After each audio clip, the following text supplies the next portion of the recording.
cross-country course at the canter with a helicopter going over us. Loose rain, came back to a halt.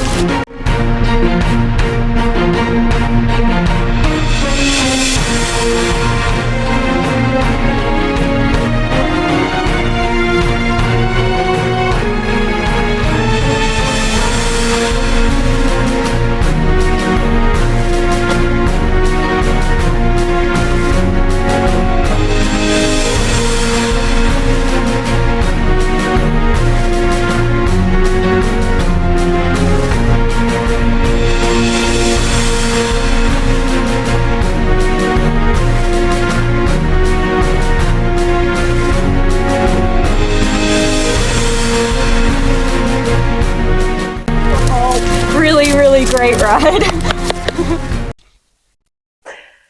Hello, welcome to Sacred Connections Equestrian podcast video blog. I am Caroline Ash. I am your host today, and I am here with Catherine Hunter, one of the foremost instructors of the U.S. Cavalry forward riding system. We're here to talk to you today a little bit about the system, about Catherine, and our 4 key takeaways.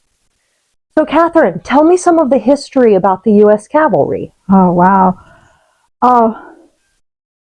Well, the U.S. Cavalry forward riding system started in the 1920s, and this is the system that I follow.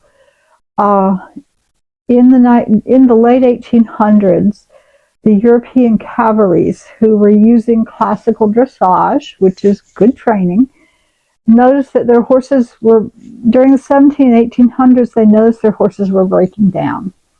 16, 17, 1800s, the cavalries were expanding, they were colonizing, they were going farther. In the U.S., they had, the whole continent to explore.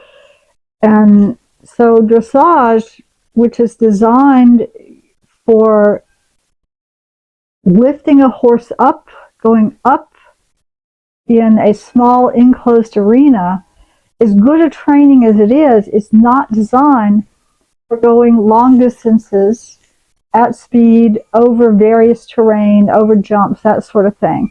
So the horses started showing this. They started breaking down, very similar to what's happening to our horses today. So in the late 1800s, early 1900s, the Italian cavalry started experimenting with less of the classical training and more long rein, relax the horse, let the horse go naturally, balanced on the forehand. And they found that their horses were calmer and lasted longer. So the U.S. cavalry in the 1920s, after World War I, realized they needed to make some changes. So they sent some officers, including then Colonel, he later was promoted to Brigadier General, Harry D. Chamberlain, to Europe to study. And Chamberlain, among these others, studied at the Italian Cavalry School and at the French Cavalry School in Semur, France. And they came back and they took the forward riding of the Italian cavalry, what they were calling it forward riding, horse balance more toward the forehand, and they blended it with the French classical dressage. So basically you're drawing from 2 systems of riding. Now back up just a little bit farther in history. If we look at forward riding, this is the way the first horsemen on the steppes of Asia, on the Eurasian steppes, this is the way they rode. These are the ancestors of the Mongols, the Cossacks, the Hussars, the greatest horsemen in history, the Visigoths that terrorized Europe, swept down out of northeastern Europe and just decimated Europe.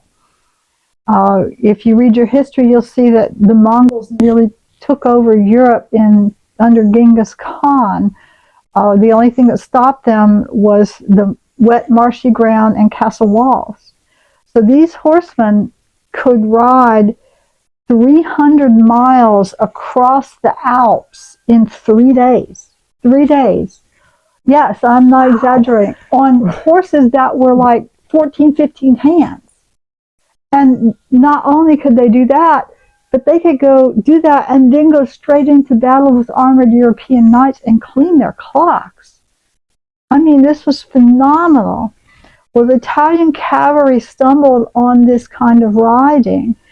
And if you think about the two different types of riding, the forward riding that Eurasian horsemen did and the Italian cavalry did, and the dressage that Western European did. So dressage originated in Greece. Greece is a small country of small valleys and very steep mountains. So they didn't have very far to go. They weren't going very far. They were these little city states, and they kind of stayed close to home. Their use of cavalry was ride up 50 feet, throw a javelin, ride back 50 feet, pick up another javelin, ride up and throw another javelin. Whereas the steppe horsemen, they rode long distances. Their country was the steppes of Asia, rolling flat grasslands. They had to cover long distances for hunting, for survival. They were nomadic people. So they had to develop a type of riding that allowed them to cover long distances, often at speed. So they rode balanced forward with loose reins. They used snaffle bits and voice commands. And one of the other things that they had to have their reins loose is they were bowmen. That was their main weapon of choice. You cannot fire a bow with your hands on the reins, keeping your horse in collection. You have to let go of the reins and stand up to fire that bow. So I kind of went down a rabbit hole, didn't I? I love this stuff. I'm a geek. I nerd out on it. So the U.S. cavalry in the 1920s studied these two systems, and they put them together. So now we have a blend of the two major systems in history. And they discovered that they could use the techniques of forward riding to create these calm, quiet, willing, capable horses that could go long distances, cross country, over jumps, cross bridges, through whatever, cannons, guns, swords, it didn't matter. But the horses listened, they were calm, they were cooperative, they were willing. The riders could ride in such a way that they were really functional. They were one with their horses. They had what we call a dynamic seat, so they could stand up to go cross country and at speed and over jumps. And then they brought in the dressage, which of course, as we all know, is excellent training. Well, the dressage gave them the precision, the communication, and built the agility into the horses so that they could, if they were riding in formation in battle, they could gallop up, skirmish order, 10 feet apart, halt, fire, wheel, gallop back 50 paces, and wheel to face the enemy. And this is how it works. And the horses had this split, quick movement, the agility that dressage creates. But for the long marches, for the speed, they didn't have to stay in that high stepping, lifting the thoracic sling, all that energy sapping movement. They could relax on a long rein and let their horses go more naturally. That is absolutely fascinating. From years and years ago, too, from the steppes of Eurasia to current day. Absolutely fascinating. Thank you for sharing. So now, can you share a little bit more about yourself as an instructor? Well, I think the thing that I have to offer most is that, unlike most people who are calling themselves instructors today, I was taught how to teach.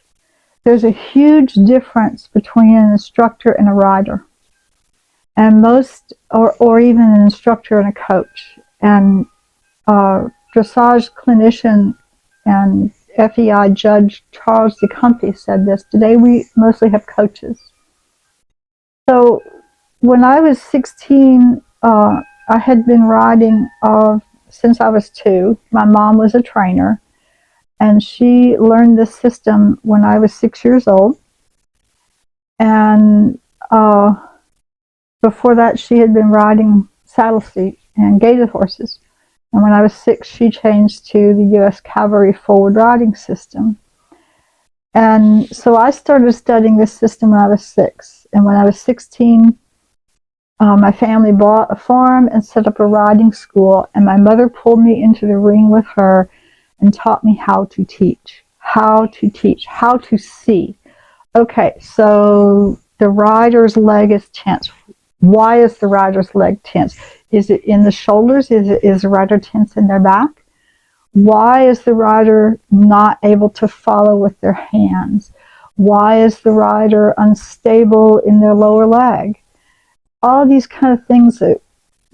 Where does it come from? What are the exercises that you use to fix the problems? What are the exercises you use to create a functional, dynamic seat in a rider that can be stand up in the saddle, galloping and over jumps and over uneven ground, and then sit down, pick up the reins, establish contact and connection with the horse, and encourage the horse into self-carriage and use of the thoracic sling. And most people promoting themselves as instructors today have not had this kind of training. We used to do theory.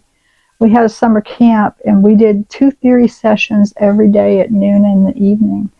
And I learned the theory behind the system. And we can get into those subjects later. But so if you're trained to teach rather than being a rider who simply got on a made horse and won some ribbons in a local show, you have more to offer a student and horses than go in circles and try to get your heels down and open your shoulders. There's a whole lot more. You have the tools with which to help them get this stuff to work, make this stuff work. And I hate to say get their heels down, because in my world, heels down's not important. I'm looking for a functional leg. Mm-hmm. But so that's how I was trained. My credentials include obviously a lifetime of working with horses and working in the system. When I was 19, I was approved for a affiliated National Riding Commission rating center where they test riders for the national rating.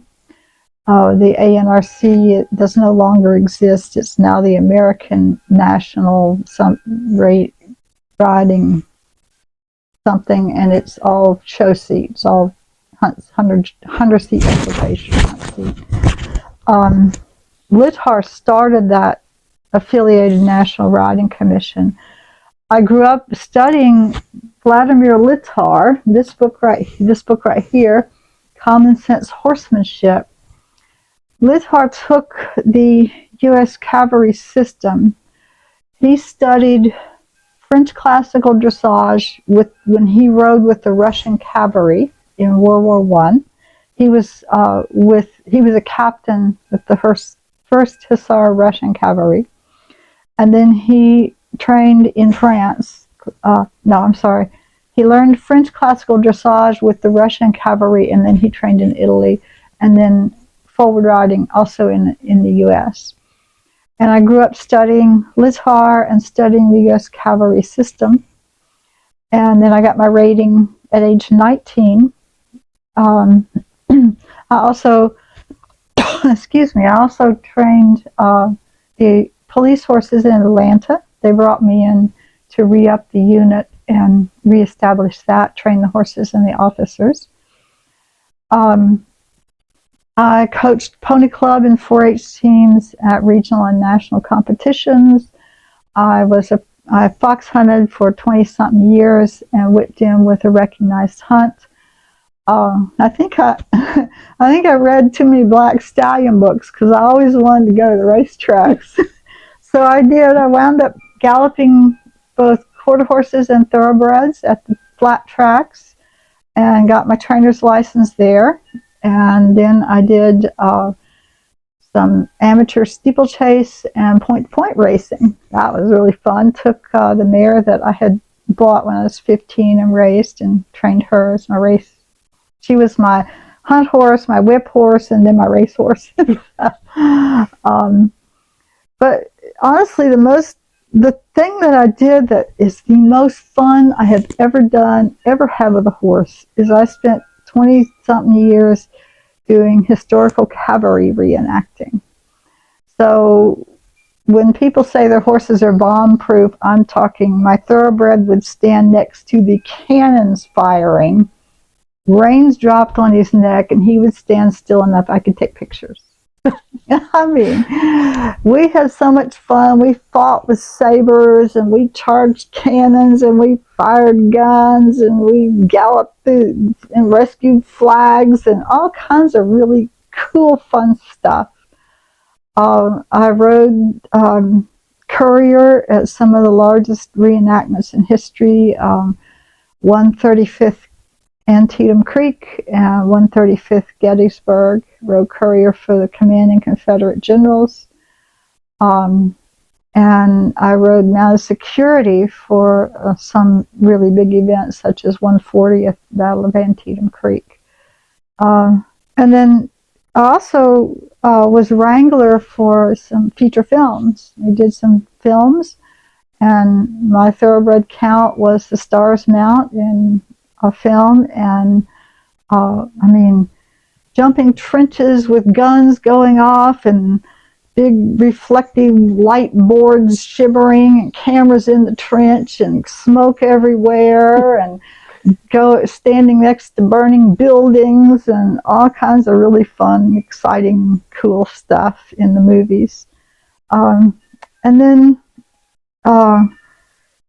after the Iraqi War broke out, I rode Count of War, my thoroughbred, from South Carolina to Ground Zero in New York City. I rode for the cause of world peace, and that was an adventure in and of itself. It was pretty exciting. I can imagine that the peace ride was a very interesting and at times arduous journey. Yes, it was amazing. It was wonderful. It was fabulous. I don't ever want to have to do anything like that again. It was hard. It was hard. Mm-hmm. But fills your soul. I understand that. So your history is so rich and varied. I love that you have come so far through all these different avenues of horsemanship. And I know you and I have talked a great deal about Letard and his principles and ideas. And I know that you have 4 key essentials that you have told me numerous times about. And so let's talk a little bit about those 4 key essentials. Well, I do have to credit Letard with these. Basically, he talks about unity of the horse and rider in motion, security of the rider in the saddle, non-abuse of the horse by the rider's seat, hands, or legs, and efficient, effective communication between the horse and the rider. I had to learn those for my national rating test. So what does that mean? So unity of the horse and rider in motion. This is that bonding, that connection that everybody's talking about and everybody wants, but seems like that effervescent, esoteric art that we're all trying to strive for, and everybody claims they can get it for you, and we go to endless clinics, and we just can't ever seem to connect with our horses. I know that sounds familiar to a lot of riders. So unity of the horse and rider in motion contains a lot of aspects. It contains balance. of the rider, balance of the horse in motion. It contains weight distribution. The rider distributes their weight with the horse so that they maintain their balance with the horse, and so they're not interfering with the horse's balance. Oh, it includes communication between the horse and the rider. And if you can ride your horse in a way that never interferes with that horse's natural movement and balance, you are going to have that connection. If you can ride in a way that does not interfere with your horse so that your horse can hear you. How many horses are expected to hear the subtlety of a squeezing leg when the rider's legs have a death grip on their sides? Mm-hmm. It's not possible. How can a horse feel just a bare closing of the fingers of the rein to ask for a turn when the rider, oops, I lost my balance, you know? Mm-hmm. It's not possible. The horse doesn't know the difference. So if we can create, and that brings us to number 2 in the 4 key essentials, security of the rider in the saddle. How many riders do you know realistically really have that today? Not as many as should. We don't know how to teach position today. We are teaching form for the show ring. Look good, hold on, and go in the show ring on a made horse. That's not security in the saddle. That's form over function. Does not work. Might win you a ribbon in a show, but it doesn't work as riding. It's not really riding. Security in the saddle means you're floating with the horse. You're in balance. Your legs aren't gripping. Your hands aren't holding on a death grip on the reins. It means your hands can operate independently from your body. It means you can move, that your leg is long and deep with your weight flowing evenly down both stirrups into your heels. It means your joints are relaxed enough to absorb the shock of the movement of the horse, the bounce in the trot. If your ankles, your knees, and your hips can absorb that movement in the trot, you're going to float with that horse rather than bounce. It means that your upper torso can move forward and back and even side to side as your horse shifts its balance to stay in balance with your horse. And it means that your hands are independent from this body that's moving with your horse. You know, I see all this stuff all over the internet about Pilates and core strength and all these exercises that riders are doing, and oh my gosh, it's nuts. You don't need all that stuff. You need a functional position that makes you secure in the saddle, and so that you don't interfere with your horse. You're not falling back and jabbing him in the mouth or slamming the horse in the back. And we don't know, the majority of people promoting themselves as instructors in the industry today don't know how to teach that. They don't have a clue. How many times have you seen this? Put a beginner rider on a horse, never been on a horse, okay? Okay, here's what you do. You keep your ear and your shoulder and your hip and your heel in a straight line.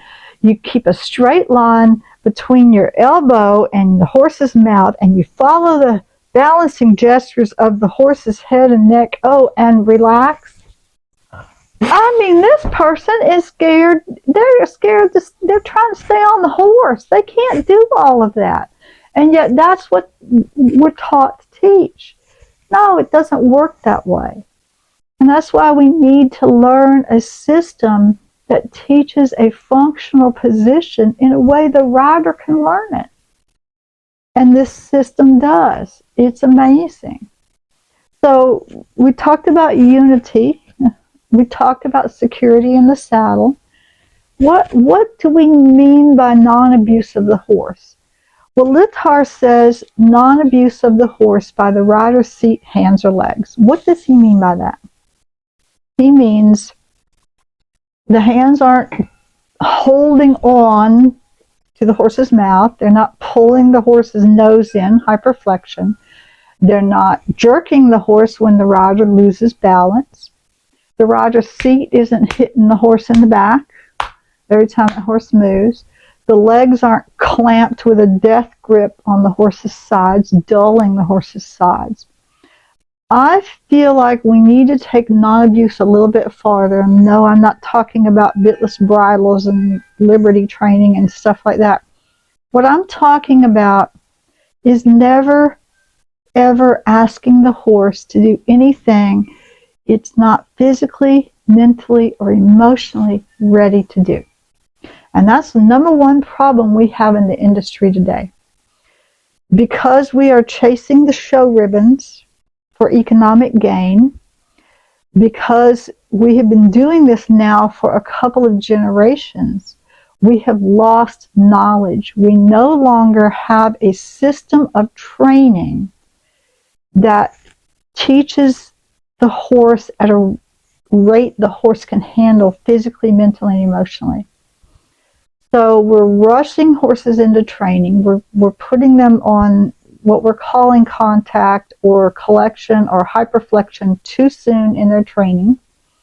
We're getting thousands and thousands and thousands of rein lame horses. Vets can't figure out what's wrong with them, but the riders are going, the horse is lame. The judges are going, the horse is lame, when the judges know enough to spot it. And we're winding up with bloody mouths and bloody sides and hock injections and martingales and horses in the international scene, horses that are rearing up and flipping over because they don't want to go into the jump course. Even in the Olympics, a horse was doing this. Horses don't want to be abused this way. So if we follow a system such as the U.S. Cavalry forward riding system that has been proven for almost 7,000 years to not hurt horses, we can avoid all this abuse. And honestly, it doesn't take that long to do it right. It takes longer to take a horse that has been damaged by all this rush training and retrain it than to just train the horse properly from the beginning. Non-abuse of the horse. The system defines what abuse is, not from emotional appeal. Oh my gosh, that whip is mean. But from what is really going on physically, mentally, and emotionally with the horse. And it does so without all the anthropomorphizing that we see in the industry today. I went down the rabbit hole again. You can tell I just don't care about any of this stuff, right? So we have unity of the horse and rider in motion, security of the rider in the saddle, non-abuse of the horse, and the other fourth piece of the puzzle, four key essential that we really have to have a functional rider-horse team, is communication. Communication that works, communication that's effective, it's quick, it happens very quickly, so that if we need to get out of a sticky situation, say we're trail riding and suddenly the ground is really rough and trappy and we need to tell our horse where to put his feet, we can. But the communication needs to be in a way the horse can understand, not anthropomorphizing, not what we're making up to tell a nice story for marketing purposes, but what can the horse really absorb at the level of training where the horse is. For example, release as reward. Is that what I'm saying? Release of pressure as reward is very popular in the horse world. But the problem is, release of pressure as reward is a very advanced level technique.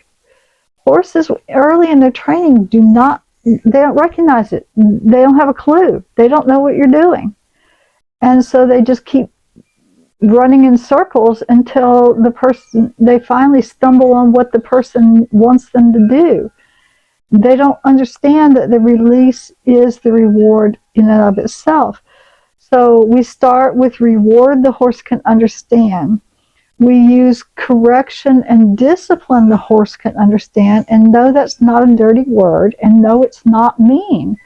It teaches the horse healthy boundaries, and it allows the horse to respect the person as a true leader, not just in our anthropomorphized stories.